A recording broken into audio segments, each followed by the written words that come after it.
Pangupaya Dinas Kesehatan Provinsi Bali nambakin kawentenan rabies mejanten dahat ageng.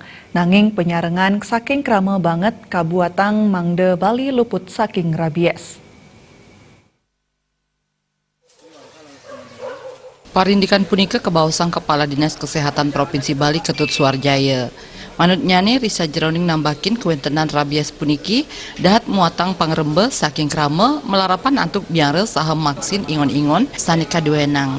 Yening wenten katureksain keni rabies mangda digelis kauningayang. Dinas Kesehatan taler sampun rauh kantor sering pedesanan ngelaksanayang vaksinasi. Tanpa wenten prakanti saking krama pangupaya saking pemerintah daerah jagi nenten mapikoli. Santukan kanton wenten taler krama sane nenten kayun asuhipun ke vaksin. Vaksin anti rabies wantah kasediayang satungil warsa. Wenten 3,6 tali vial sanik kaicen ring samian kabupaten kota. Prabies sanik kamedalang taler dahat ageng. Sampai meliarkan anjingnya atau ya kita juga bersama untuk mengatasi anjing liar ini yang paling pokok sebenarnya. Ya, upaya kita untuk vaksinasi anjing sudah luar biasa. VAR itu tiap tahun kita siapkan 36.000 VAR. Itu anggarannya sangat banyak karena satu vial VAR ini sekarang udah naik harganya 270.000 dulu 178 sekarang udah naik.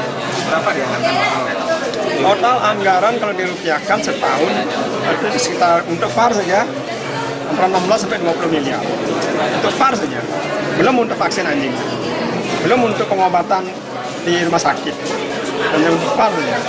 Nah, kalau kita tidak mau bersama-sama, kalau masyarakat bisa mencegah, ya mungkin akan terus tidak akan bisa Bali bebas rabies. Jadi harapan saya Bali bebas rabies harus diikuti dengan upaya dari masyarakat untuk bisa mencegah ya, agar jangan sampai ada anjing yang positif rabies. Antuk prebiasane ageng punika anggan nyani mempengabdi presidenes kuentenan rabies sane ring pungkuran puniki banget ngusahang. Yening krama sareng pemerintah wenten perkanti sane becik Bali mejanten presiden luput saking kuentenan rabies. Komang Yuda Bali.